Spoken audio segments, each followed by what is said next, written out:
big silence. The big silence. Welcome back to the Big Silence. Good to see you, hear you today. Yeah, great to be here.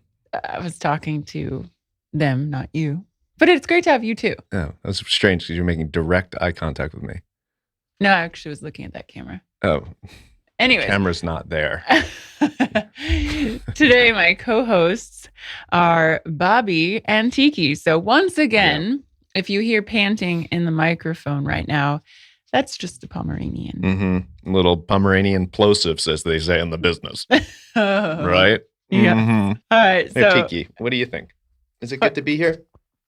can I get a pant? Oh, no. Now she's licking his face. This is what she does every morning, too. You guys, Listen to those sound I effects. can't even... I don't even kiss my husband in the morning because my Pomeranian wakes up and kisses him for like 10 minutes before he gets Say out hello of to your bed. fans, Tiki. Oh, that's good. Okay. That's enough.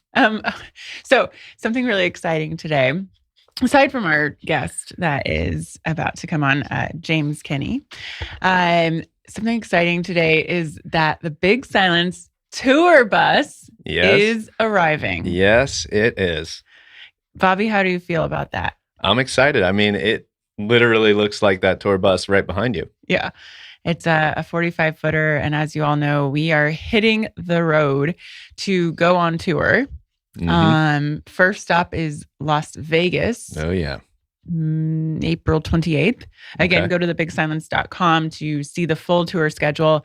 There's a lot of things going on. There's everything from workouts to music, meditation, readings from the book, mental health panels. Every stop is a little bit different and defined by each spot. So I can't wait to see you all on the road in real life. Mm-hmm. Haven't been on tour since 2017. Let's do it. Yeah. So yeah, we are literally driving a tour bus.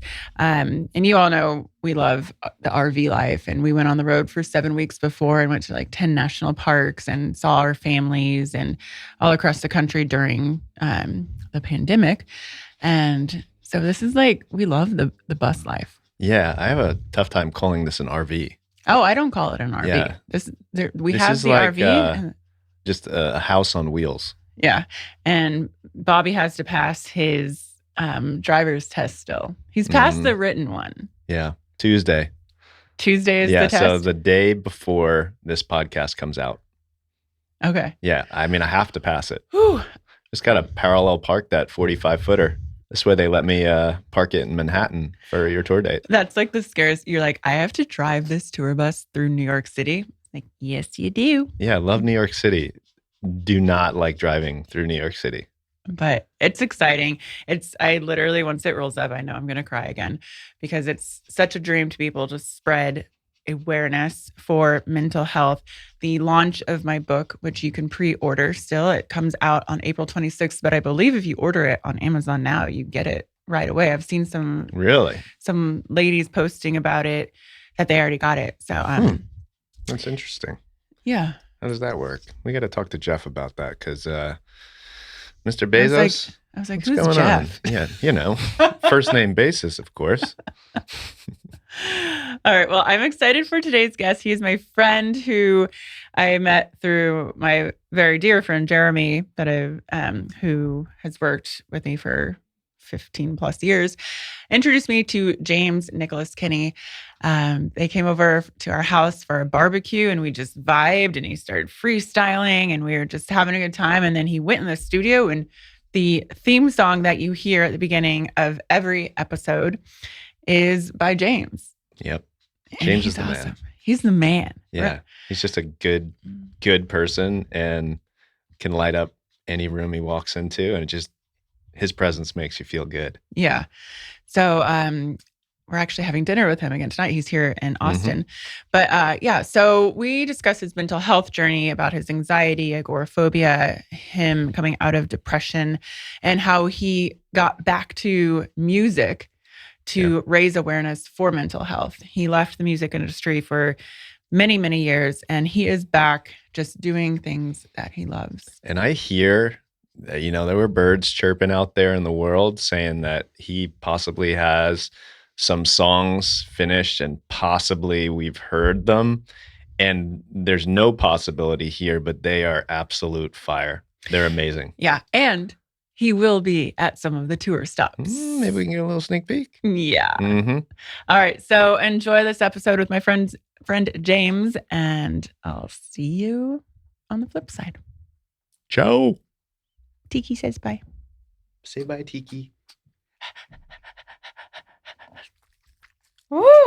All right. That song you just heard is from James Kinney, who is our guest today. Hey. My friend, you guys.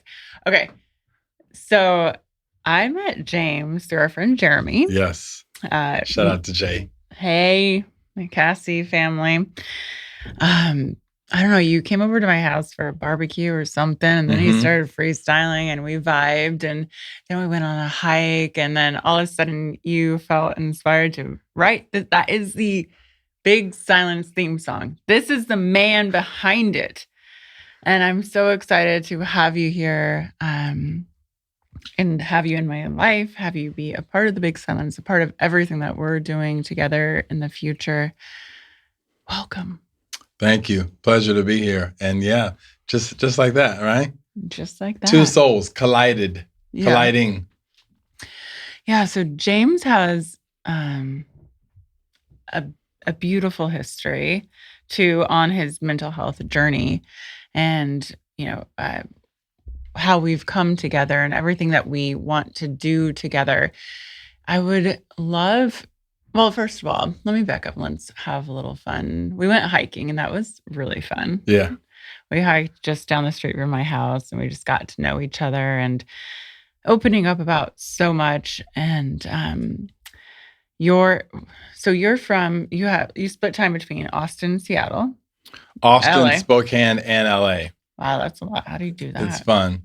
I mean, where there's a will, there's a way, really. Yeah. But it's certainly not easy. Yeah. Yeah. And so you are a global advertising executive, you're a father, and you balance everything, but you're now pretty much trying to be full-time here in Austin. Yeah. I got a place here in May of 21. Yeah. And then, due to relationships like this and others, I just felt like I wanted to spend more time here. I'm a native Texan. Oh, so, that's right. Mama is up the road in Dallas. Yeah. So being here is just a good energetic shift, if you will. Yeah. Been in LA from New York since 2012.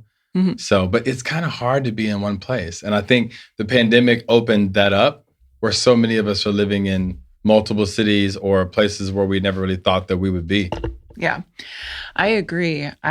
I'm so used to being all over the place and having 3 homes, and also then the pandemic just kind of grounded me here in Austin.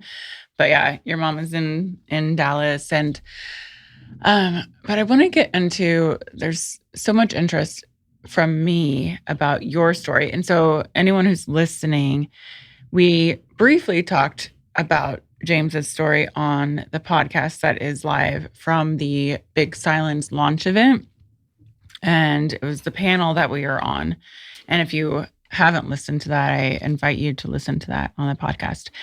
But I would love you to kind of just dive in, because I feel like your work and what you do, your position on the corporate level, your position and what you're doing in mental health is all about your mental health.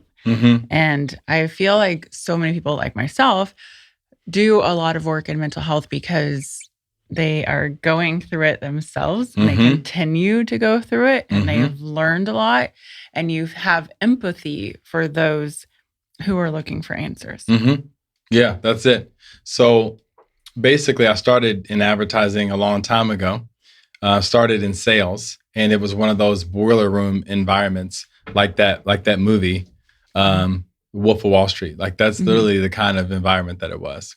And my music career coming out of college was really successful. I was touring in 5 different states, had recorded a couple albums, and music is my first love and always will be. And thanks to you, it's new again, and I'm getting to use it in new ways, right?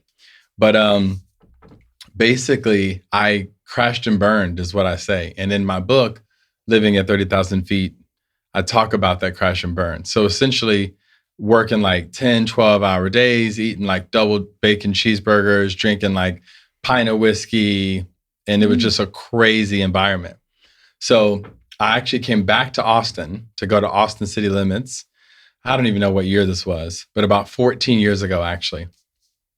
And I was outside in the sun all day, like music festivals are, basically dehydrated myself through drinking, and wound up going to the emergency room. No way. On the way after Austin City Limits. And basically from that, most trauma associated with mental health, it's a combination of genetic and then some sort of trauma event, right? You don't just kind of wake up and have it. There's usually something that you go through, something that you see, something that happens in life. So for me to have this event where my heart was beating at 190 beats a minute and I'm sitting still, my body just went haywire. So I wound up in the ambulance on my 30th birthday, was in the emergency room. And then from there, I just didn't know what had happened to me. And because I was awake, sometimes when you're going through trauma like a car accident, your body shuts down and you kind of can't remember what happened. But I was really conscious and awake going through this experience. So I tried to function again and go back into that Wall Street advertising environment, but I just couldn't. And I suffered in silence for about a year and a half. Went to my HR at the time and said, hey, I just don't feel right. I don't know what's going on with me. I can't sleep. I'm having nightmares, every symptom that you can imagine from anxiety.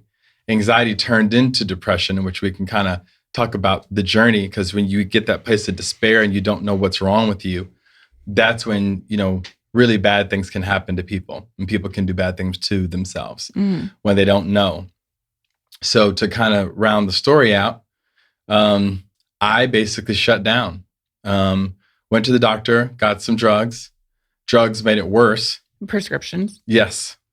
Drugs for me made it worse. And How so? I mean, I had like demons and goblins in my dreams, and That's so like crazy thirst. Like I would be at work, like literally with a gallon of water, just trying to, but the dry mouth was so bad and the sleeping was so bad. That's so interesting because oh my God, I'm writing notes and I have so many questions. But yeah, my mom, for her, obviously different mental health situation, but she didn't want to take her medication for schizophrenia and depression because she saw the Grim Reaper sitting outside her window. Yes. Or a spider above her bed. Yes. And so figuring out that I always say that cocktail of medications that work for you. And I'm all for those who need medications and go there and find the right cocktail. But I personally have not been on that journey yet. Yeah. I say yet. I just say it. 100%. So interesting thing. I just heard the former director of mental health and psychology for the NIH. He left because the bureaucratic system was too slow in terms of mental health and change in America. And he went to a place in Silicon Valley, and he said they were kind of having a debrief about like, well, what is this pandemic of mental health in America? And he said, room full of scientists. And one of the guys says, listen, man, it's not that difficult. Like the drug industry. And again, I'm like you, I'm fully supportive for those who need it. And a lot of people do. But what he said, this guy who's in charge of the whole thing said, pharmacology is only part of the formula. And he said, ultimately, it comes down to three things for people. It's people, place, and purpose. Okay. Because he said, we haven't created a system where an individual can have the right people around them with love and support. Place, you put someone on a 24-hour psych hold, that's not long enough. It's not. And basically the analogy he said was amazing. He said, you go break a leg 6 to 8 weeks, 12 weeks in a casket. But the way that we treat a broken leg or a broken arm is not the way that you can treat something related to mental health. It could take a year or years. So if a person can't work or they don't have family around them, we kind of have created almost a incarceration system around mental health, more so than we've created an environment where people have the right people, place, and purpose in life in order to really go through and come out on the other end of a mental health journey. So for me, I was fortunate enough to move back to Austin at that time. I moved in with a homie of mine, and I waited tables just a couple days a week and paid $400 a month for a room because that's all I could afford at the time. And I read books every day, and I walked, and I lost weight, and I did all the things that someone like you would teach me to do. But if I wouldn't have had that opportunity, I don't know, maybe I could have wound up on the street because I was afraid to go home and tell my mom what was going on with me. I mean, you didn't tell it. Did you tell your friends, your family, anything? Because I can relate to that when I was little 21-year-old Karina. Yeah. So I told my mom about a year and a half after, and she told me to read As a Man Thinketh by James Allen. Okay. And that book really changed my life in terms of thoughts become things. Mm-hmm. Really kind of old English type of book. But once you like unlock the science of As a Man Thinketh, it did help me along my path. But basically, it took me 3 years to holistically heal myself from that. And I lost birthdays. I lost friend gatherings. I lost vacations. I mean, what do you mean by lost? Like, well, where were you? because when you're a sufferer like me and now a survivor, when you're an agoraphobic, the way that I was, you have avoidant behavior. So if someone would invite me to dinner, something that simple, I didn't want to go because I was afraid I would have a panic attack. I still have avoidant behavior to this day, even though now I'm on the global stage. Can you explain agoraphobia? Because I know we've talked about it before. Yeah. So agoraphobia, which I didn't know that I had it, it's an extreme form of anxiety where basically you have a fear that something catastrophic is going to happen to you. It's like a catastrophic way of thinking. So typically, agoraphobics like to be in a safe place environment. When they're in their safe place, which could be their living room, their house, their bedroom, a blanket, a bottle, anxiety has a million faces, is what I always try to teach people about anxiety. So it could literally be like a hoodie, a sweatshirt, but there's something that makes the agoraphobic feel safe. And if they don't have that safety thing, it's not fun, right? Because they go into a trigger usually. So that's what agoraphobia is. And there's, lots of, it's kind of a rare form, but there's probably a good couple 100,000 people right now that are afraid to leave their apartment or their house. And especially when you look at what the pandemic did, it turned people into agoraphobics. If you think you're going to get something outside the crib, you stay in the crib. You know what I mean? I totally get that. I will say, even for myself, I'm like, I'm going to leave my house today. Like, I literally don't leave. It still is like a learned behavior, right? Yeah. But yeah, the pandemic has really set that up. But were you diagnosed with that? How did you get diagnosed? Yeah. So about 2 years in, using my own tools and just trying to figure out what was going on with me, quit work and all that, I saw a psychologist 3 days a week. Mm-hmm. Like I really went in. Yeah. And she was dope because she was Eastern and Western. Mm-hmm. So I got the Western tools. I got the Eastern tools. And that's what started me being a certified meditation teacher. Yes. Then I became a yoga teacher later in the journey. But that's what started the spiritual journey. So 3 days a week I was in therapy and worked out and ran and did all the things to rebuild myself. Read like 40, 50 books. And yeah. So you put the burgers and the whiskey down. Yes. Started running. And how did that, what was that time frame of, because that takes a lot of work to just put that stuff down. Yeah. And what was the time frame? What was your daily, when you wake up in the morning, what did you have to tell yourself that you are worthy and you are changing your life and you deserve this life that you now have created and you're further creating? Yeah, it's so funny. You're taking me back to that time. taking me to that place, because I'm gonna tell you, it was not any sorts of fun. Um, Anxiety is really weird in that you'll have periods like a couple weeks where you're just like off, just not really functioning. Then you'll just wake up one day and it's over, and you'll be good for like 2 weeks. Then you wake up one day and you're back there again, and you don't really know why and how to control the ebbs and flows. But ultimately, on our song, The Big Silence, when I talk about self-love, I remember a really clear moment where I said to myself, James, I love myself too much to keep doing this. I'm exhausted. Like I can't. And I knew that my life was like going by. Like my stepdad died during this time period. I was engaged, and my fiance went in a different direction, let's say, all during this time period, all while I was grappling with anxiety. And I was like super dead broke, and had all the talent in the world to do music and to do business. Yet life wasn't showing me those results. I know the lyrics.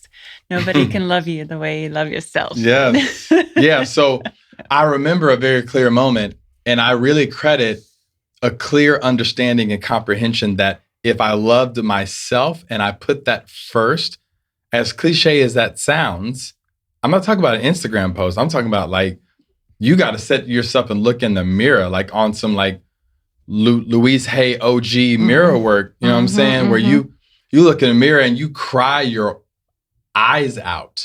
I'm not sure do you curse on this podcast? Oh yeah. Okay, cool. I say it. But I'm talking about looking yourself in the mirror and be like, I'm going through it. Like snot bubbles. You know what I'm saying? Okay. When you're talking about looking yourself in the mirror, and if anyone is doing that, because I've never actually looked at myself in the mirror and started crying my eyes out. Is that, I don't know if it's because I'm hiding from myself or I just don't do that, but I do have those mornings when I wake up and I'm like, not necessarily being confident about myself, but I always go through my gratitude list and this and that. And I get the ups and downs and the anxiety, or the mornings that I wake up with anxiety, but now I know how to give it a name. Yeah.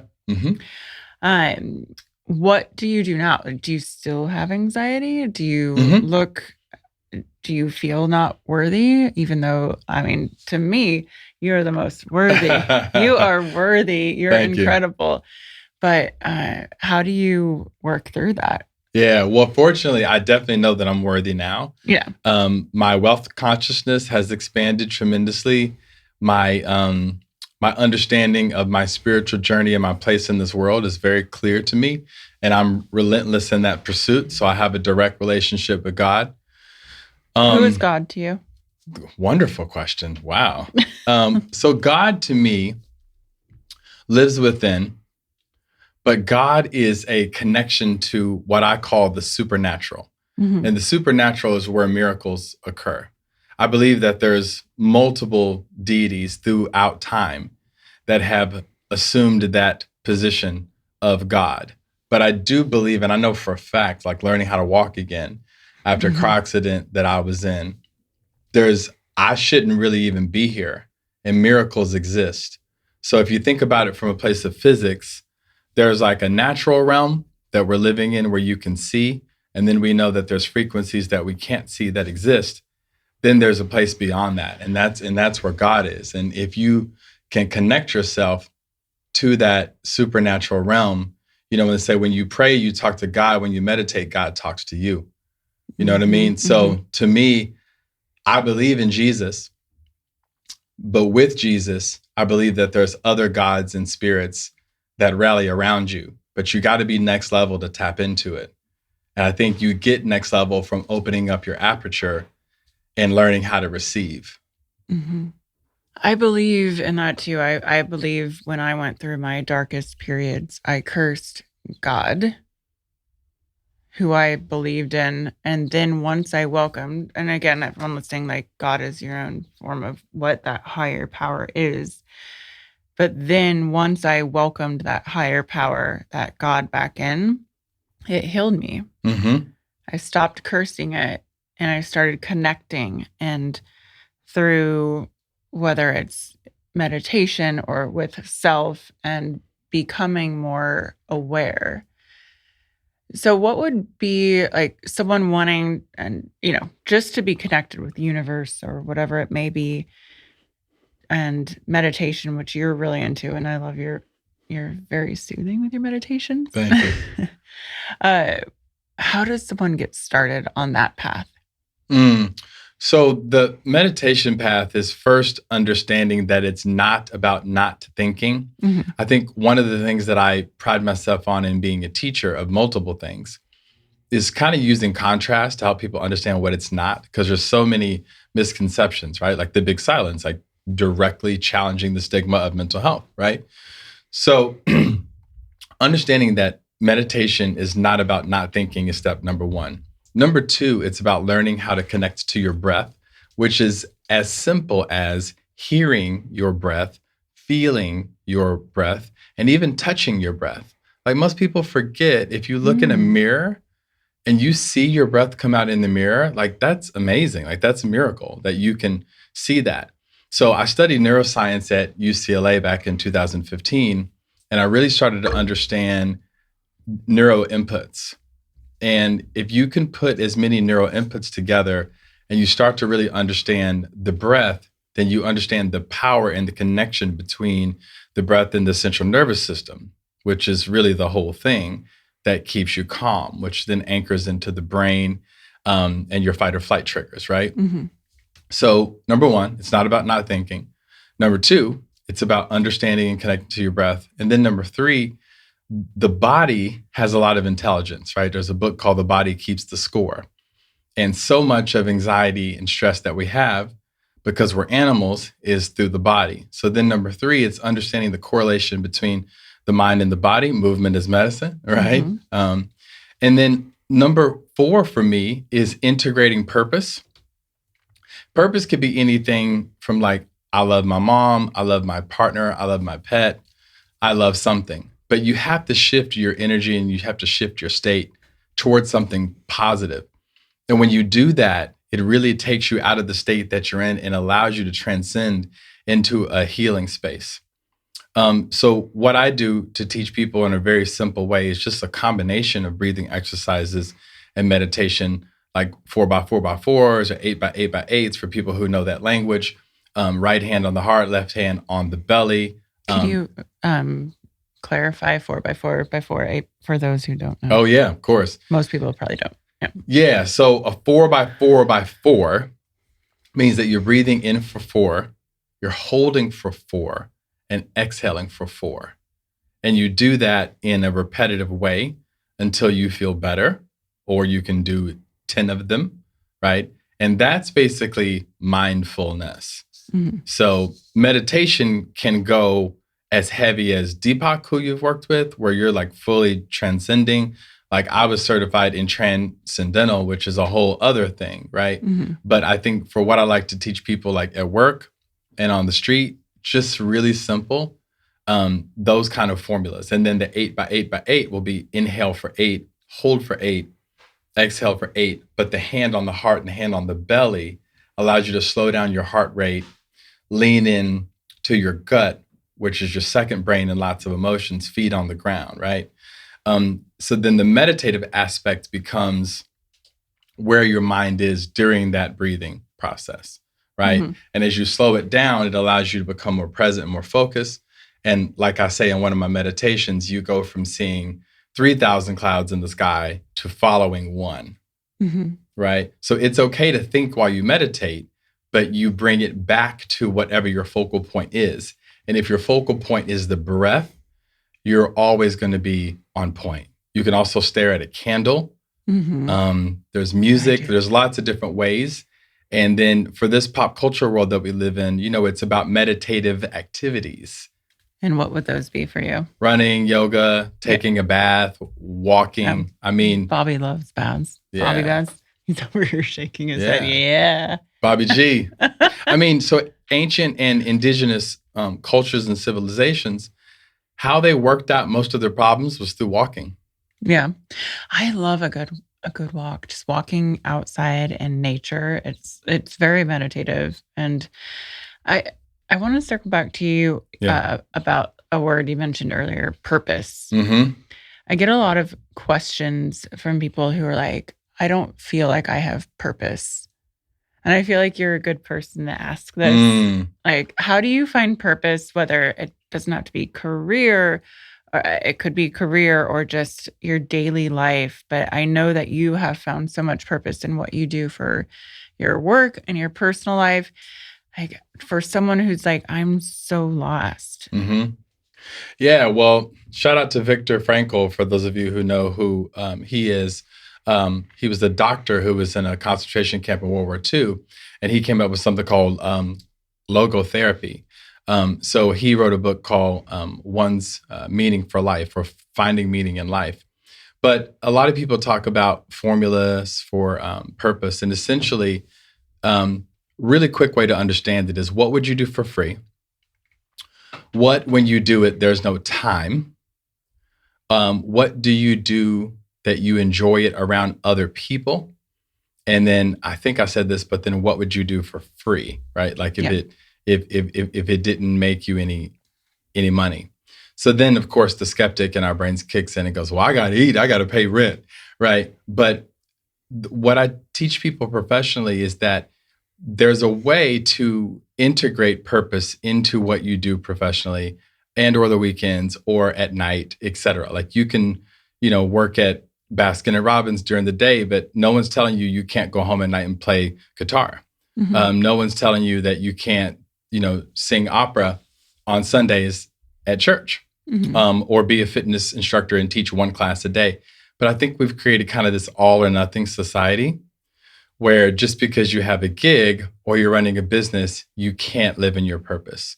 So I think any amount of living in purpose, once you lock it in, what you would do for free, what you would do with friends, what feels timeless, etc., then I think it's important that you have some level of purpose in your life. And I'm a firm believer, and I think this is Eckhart Tolle, but the acorn becomes the oak tree. Mhm. So you never know when that Thursday night singing in church turns into next thing you're on American Idol. Mm. But Mhm. life's like the lottery. You got to be in it to win it. Mhm. So if you're not doing it, then how can you ever live your purpose full time? Yeah. I think that's really important, just because so many people are like, I'm just going to the grind, and the work that you're doing and we're doing in corporate wellness Mm-hmm. and everything is like, everyone's like, but I want to feel a purpose. And there's this like gut feeling where everyone, especially now, it's like, I want to make a difference. I want to make sure what I'm doing is helping others. So it's a big question. Yeah. Well, I've been saying this on IG all year. I really feel like 2022, and maybe it's because it's the number 2. I feel like it's the year of like collaboration. Like you don't have to do it alone. Like you and I, once we became homies, like we're organically homies. Like we just like hit each other. And you've been on this journey for a long time. I've been on this journey for a long time, but we met at the right time. Yeah. To help each other live our purpose, right? So again, going back to the society we have now, why has everybody got to do it alone? You don't have to. I don't want to do it alone. Yeah. I have people all around me for years Absolutely. and years, Angels all around you, girl. Yeah. But Yeah. that's why, like I put in, most people when they talk about purpose don't have the what would you do with friends. Mm-hmm. It's so key because community is what it's all about. Mm-hmm. Well, yeah, with Tone It Up, we built it on community. But yeah, I definitely, like, my purpose is not a single thing. Mm-hmm. That's It's also with true. the people around me and collaborating. And so I want to ask you, music, Mm-hmm. going back to that, and you've been reignited with music. Yeah. And what is your purpose behind all of the music that you're creating now? And why and how has that changed your emotions over the last year? Well, music for me now, going back to it 15, 20 years later, or however long that it's been, I was saying to Bobby earlier, like when I first was in music, it was about like trying to be famous, trying to make it. you listen to what other people say, he's the next John Legend, he's Lenny Kravitz, whatever, that you get the comparison game to. So then you try to create what other people say about you, which is a weird space to be in. Yeah. But you know this as a professional model, right? It's like, she's the this, she's like a this. And you're like, wait, hold up. Nah, I'm not, I'm me, right? But in the beginning, when you're an amateur or a novice, that's kind of how you learn. So I didn't really know who I was as a musician. Very talented, I can say. And, I did 2,000 shows, performed at Carnegie Hall, toured Europe, opened for The Roots, played with Jamie Cullum, who's the best-selling British jazz artist of all time, did an album with James Taylor's son, Ben Taylor. And it's so funny for me to do what I've done in corporate America. Most people have no idea that I'll just like drop bars out of nowhere. but the funny thing about that journey is that dropping bars, aka freestyling, improvisational music. For those of you who don't know what dropping bars means, it's the same thing that made me. I was like, wait, dropping bars? I didn't know. Right? Okay. But the funny thing is that turned out to be the same thing that makes me an incredible presenter and speaker in the corporate world. It's because it's the same thing, connecting to an audience and speaking. Anyway, but the music now, and again, I mean this, I just want to tell you live on the show, I thank you for my new music career. No. Because when we met, and it was like a weekish later, I was like, she needs a theme song. And it just hit me.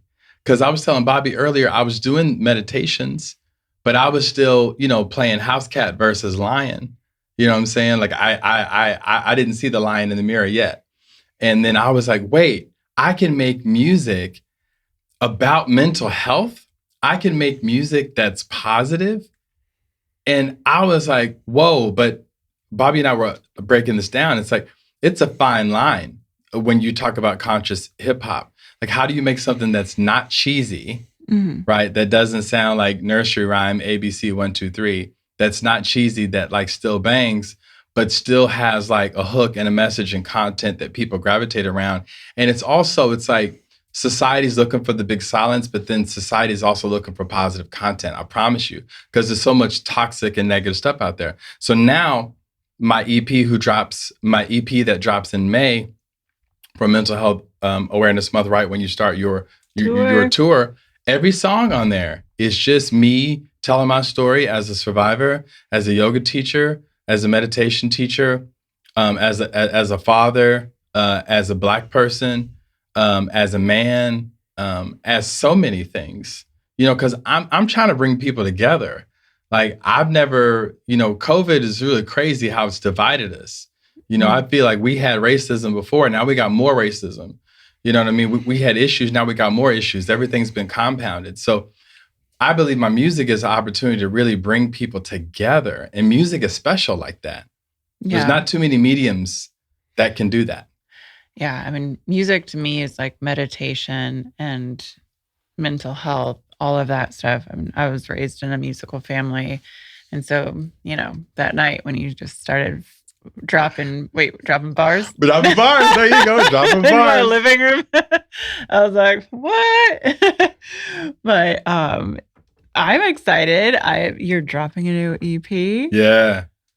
Yeah. All right. Yeah. And it's cool because I didn't know that the music is a way to market who I am as a mental health and diversity leader and expert. You know what I mean? So it's really fun that I can sit across a table from an expert like yourself or some doctor from Stanford or something, and or some I'm going to Cannes in France in Can I come? Yeah. Okay. For sure.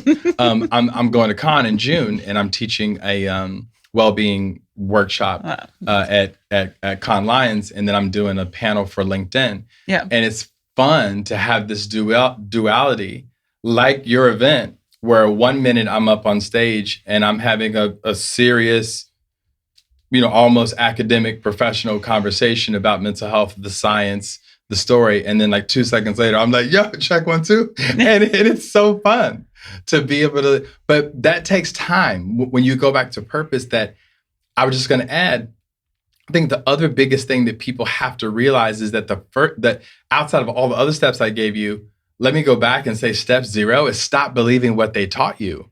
because they teach us that we can't live our purpose.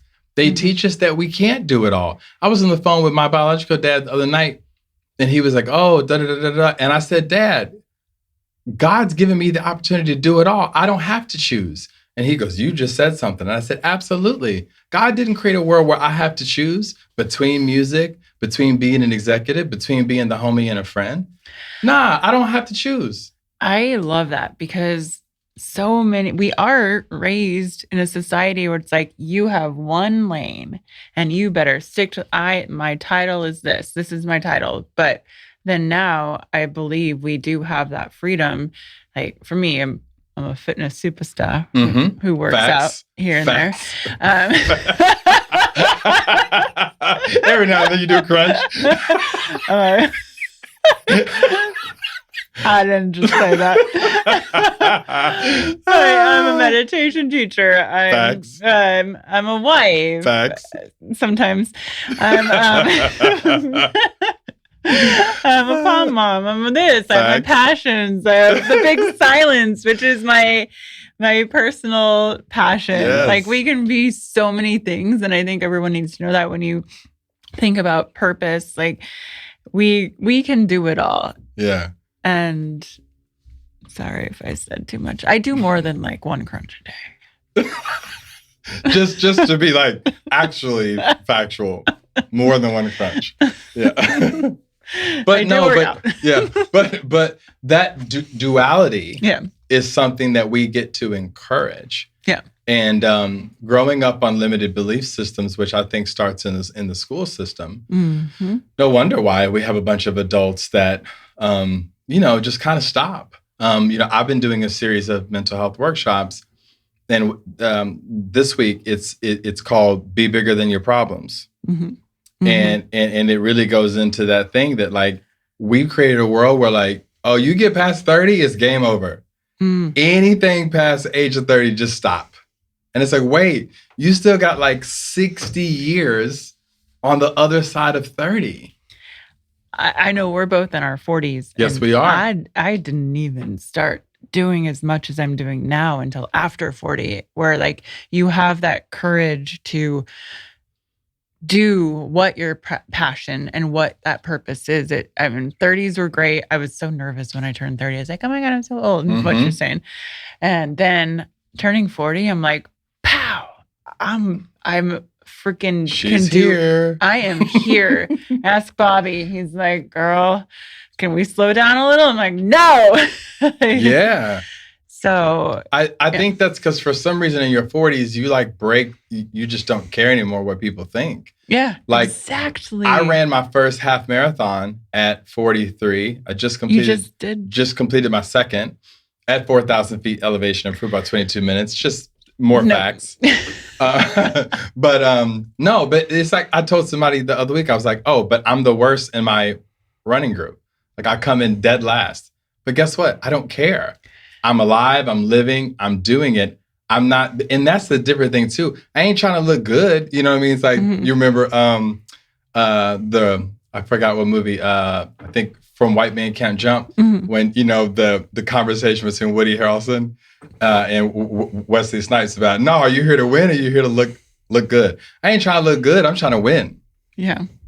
So. Okay. But now we're just going on a full rant. Okay, I don't even want to win at everything. I just want to do what I want to do. And I don't care what other people think anymore. That is what my 40s brought to me. I do not care about other people's opinions. I just want to do things that make me happy. And no comparison. And that's it.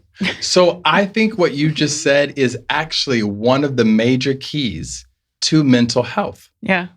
Because typically when we talk about mental health, it's this acute conversation around words that we don't really understand. Anxiety, depression, schizophrenia, yada, yada, yada, right? Medical terms.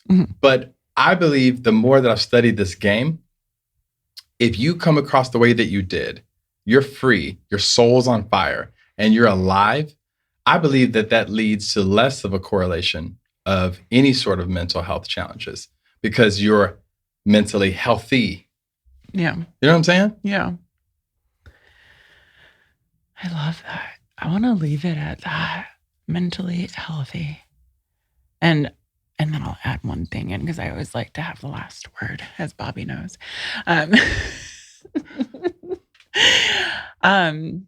Just be a good person and take care of yourself. That's like my biggest thing is like do whatever you want in life and you can have purpose in so many places. And as long as you're a good person and good to other people and respectful, all of your dreams can come true. And you can live a life that is fulfilled and happy. Namaste.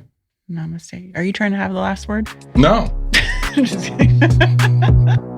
The big silence. The big silence. The big silence.